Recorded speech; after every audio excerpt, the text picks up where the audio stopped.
Hello viewers, welcome to அரசி சமையல். இன்றைக்கி ஒரு மலேசிய ரெசிபியோடு தான் உங்களை சந்திக்கிறேன். அதுதான் குவை புலுட் வாஜிக். இதை வீட்டிலையே சுலபமாக எப்படி செய்யலான்றதை பார்ப்போம். புலுட் வாஜிக் செய்ய டவுன் பண்டான், உப்பு, 200 கிராம் குலா மிளகா, 200 கிராம் ப்ரௌன் சுகர், அதோட 350 ml தேங்காய் பால், பூலூர் அரிசி வந்துட்டு ஒரு 1/2 கிலோ.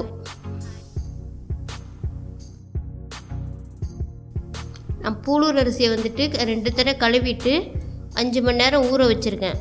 அந்த அரிசியை வந்துட்டு இப்போ வந்து நம்ம ஸ்டீம் பண்ணி எடுத்துக்கலாம். இந்த பூலூட் அரிசியோட நம்ம டவுன் பண்டானையும் சேர்த்து 20 நிமிஷம் நம்ம வேக வச்சு எடுத்துக்கலாம்.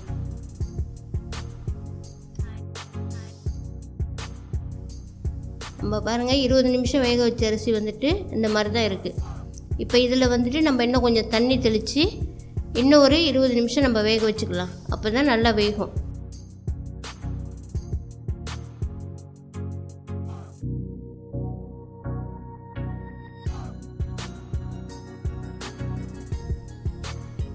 நம்ம வேக வச்ச பூலூர் அரிசி வந்துட்டு இப்போ நல்லா வெந்துருச்சு.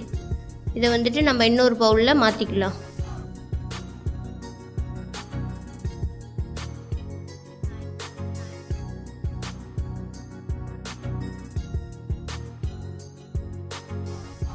ஒரு கடாய் சூடானதும் குலா மிளகாயும் ப்ரௌன் சுகரையும் நான் கரைச்சி வடிகட்டி வச்சுருக்கேன். அதை இப்போ இதில் சேர்த்து நல்லா கொதிக்க விட்டுடலாம்.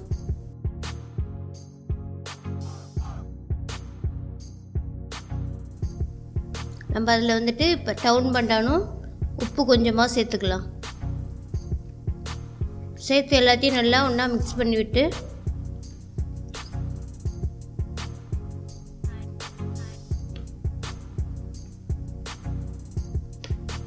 இப்போ அது கூட நம்ம கரைச்சி வச்சுருக்க தேங்காய் பாலையும் சேர்த்துக்கலாம்.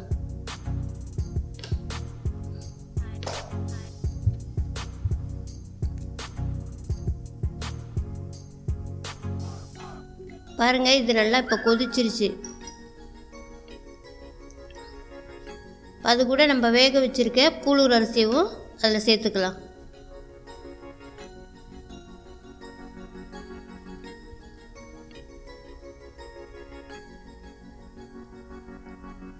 எல்லாத்தையும் சேர்த்து நம்ம நல்லா ஒன்றா மிக்ஸ் பண்ணி விடலாம்.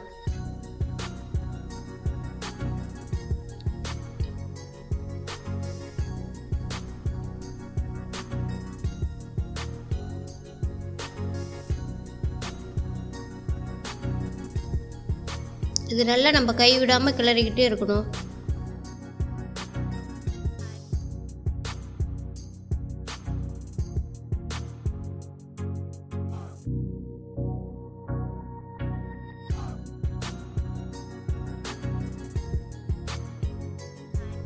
பாருங்கள், நம்ம செஞ்ச புலுட் வாஜிக் வந்து இப்போ சூப்பராக தயாராகிடுச்சு. இதை வந்துட்டு நம்ம இன்னொரு பவுலில் மாற்றிக்கலாம். இதை இப்போ நல்லா நம்ம ஆற வச்சிடலாம்.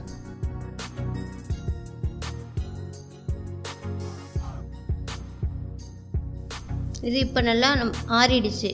இதை வந்துட்டு நம்ம விருப்பம் போல் கட் பண்ணி எடுத்துக்கலாம். நம்ம செஞ்ச புலுட் வாஜிக் வந்து இப்போ தயாராகிடுச்சு.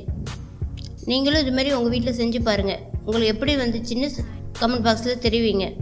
இந்த வீடியோ பிடிச்சிருந்தால் லைக் பண்ணுங்கள், உங்கள் நண்பர்களுக்கு ஷேர் பண்ணுங்கள். மறக்காமல் சப்ஸ்கிரைப் பண்ணி பக்கத்தில் உள்ள நோட்டிஃபிகேஷன் பெல்லையும் கிளிக் பண்ணுங்கள்.